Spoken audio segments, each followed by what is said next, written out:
Hi, welcome to Midpointe. My name is David Moline, and I want to share something that I found interesting from this last week's sermon.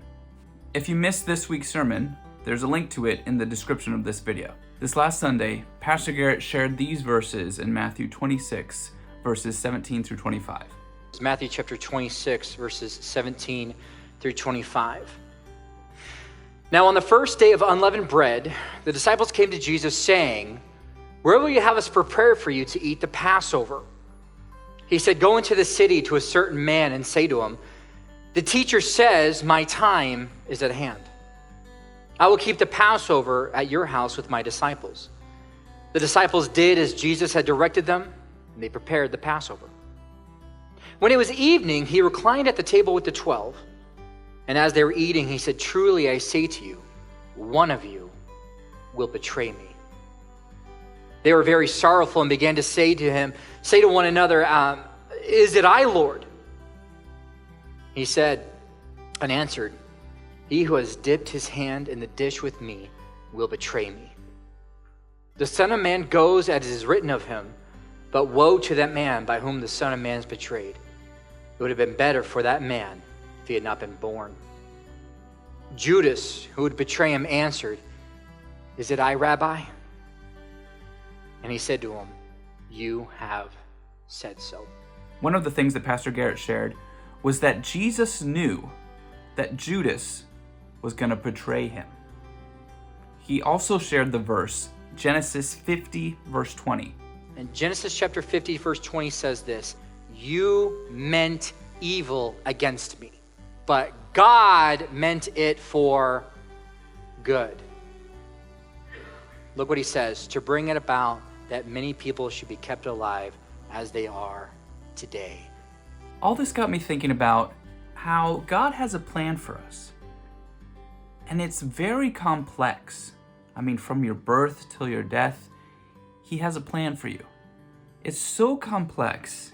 And yet, when we sin or something happens to mess it up, God isn't left scrambling, being like, "Oh no, I better go back to the drawing board. I didn't think that was gonna happen. Now what?" He can adapt. And I think adapt is the wrong word to use.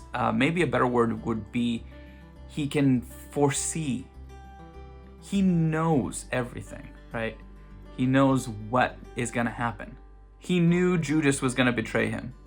In fact, he even told Judas, "Hey, whatever you're gonna go do it." And that is a bad thing. Like Jesus even said, "Whoever betrays me, it would be better if he wasn't even born."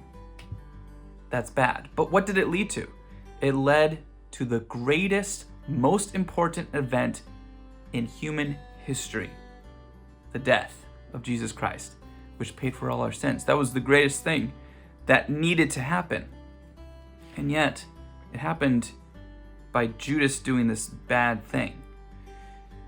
So some people might think, well, does God want bad things to happen? No, he doesn't. "As for you, you meant evil against me, but God meant it for good." What does this mean for you and me? God does have a plan for us, but we sin a lot, don't we? We sin a lot. So does that wreck God's plan for us? I think it goes something like this. Sin can hinder God's plan, but it cannot stop God's plan. God can work with anything. He made the world, everything in it, out of nothing. He had no building materials. It was just, he spoke and it was there. So of course he can use the mistakes that we make to make his plan work. It's like you can throw anything at him and he's always gonna make it work. I think of like a master chef. Give me any ingredient and I'll make it something wonderful. So does that mean if he's so good at it, why don't I just keep on messing up and know that he'll just handle it. He'll just take care of it, work it all out? No. If you're thinking that way, that means you're not even interested in God's plan, because doing right is already part of God's plan.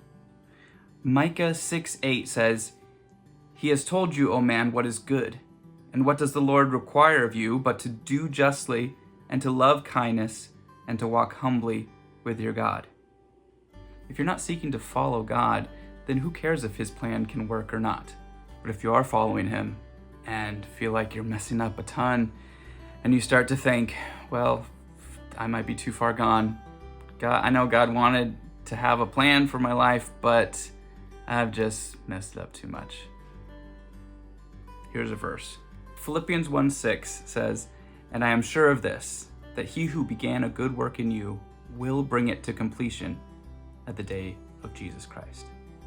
Whatever messes that you've made, whatever sins you've done or continue to do, keep following Christ and he'll take care of it. He'll work everything out.